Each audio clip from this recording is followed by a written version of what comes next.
Quando olhamos a história, por que é tão raro encontrar políticos e governantes que não se aproveitaram de seu cargo para benefício pessoal, que fizeram o bem para todos em geral e que ao menos não foram corruptos?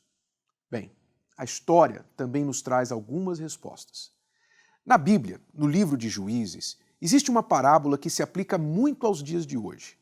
Ela conta o que aconteceu quando as árvores resolveram procurar um rei. Parábola é uma forma de explicar algo difícil de forma muito simples, através de um conto. Esta velha parábola das árvores explica algumas das razões principais por que o povo sofre debaixo da maioria dos governantes. Mas antes de contar a parábola, vamos entender o contexto da época, o que estava acontecendo naqueles dias. Gideão havia acabado de morrer.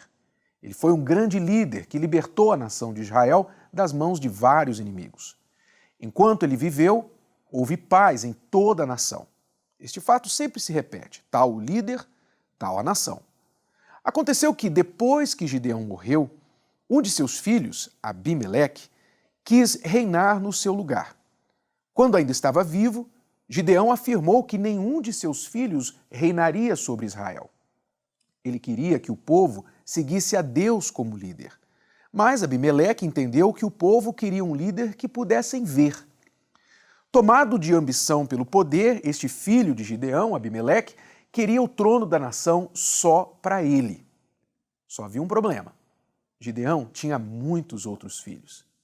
Então, vendo em seus irmãos potenciais concorrentes, Abimeleque armou uma cilada para eles e os matou a todos de uma só vez. Só um conseguiu escapar: Jotão, o filho caçula de Gideão. E foi ele, Jotão, que fez um alerta severo ao povo de Israel sobre o que estava prestes a acontecer se eles permitissem que Abimeleque reinasse. Foi aí que Jotão contou para o povo esta parábola. Uma vez, as árvores resolveram procurar um rei para elas. Então disseram à oliveira: seja o nosso rei. E a oliveira respondeu: para governar vocês, eu teria de parar de dar o meu azeite, usado para honrar a Deus e aos homens. Aí as árvores pediram à figueira: venha ser o nosso rei. Mas a figueira respondeu: para governar vocês, eu teria de parar de dar os meus figos tão doces. Então as árvores disseram à videira: venha ser o nosso rei. Mas a videira respondeu: para governar vocês, eu teria de parar de dar o meu vinho, que alegra a Deus e aos homens. Daí então todas as árvores foram pedir ao espinheiro: venha ser o nosso rei. E o espinheiro respondeu: se vocês querem mesmo me fazer o seu rei, venham, confiem em mim e fiquem debaixo da minha sombra.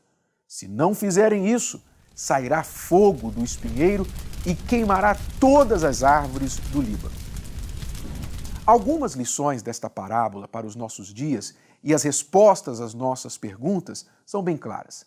Primeiro, a omissão dos bons permite que os maus subam ao poder. O erro de muitas pessoas de bem, especialmente cristãos, é achar que Deus age sozinho. Daí se omitem de lutar pelo bem. Na verdade, Deus nunca age sozinho.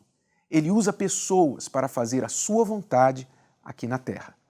Segunda lição: quando não há boa opção de escolha entre os que querem governar, o povo acaba escolhendo a pior opção.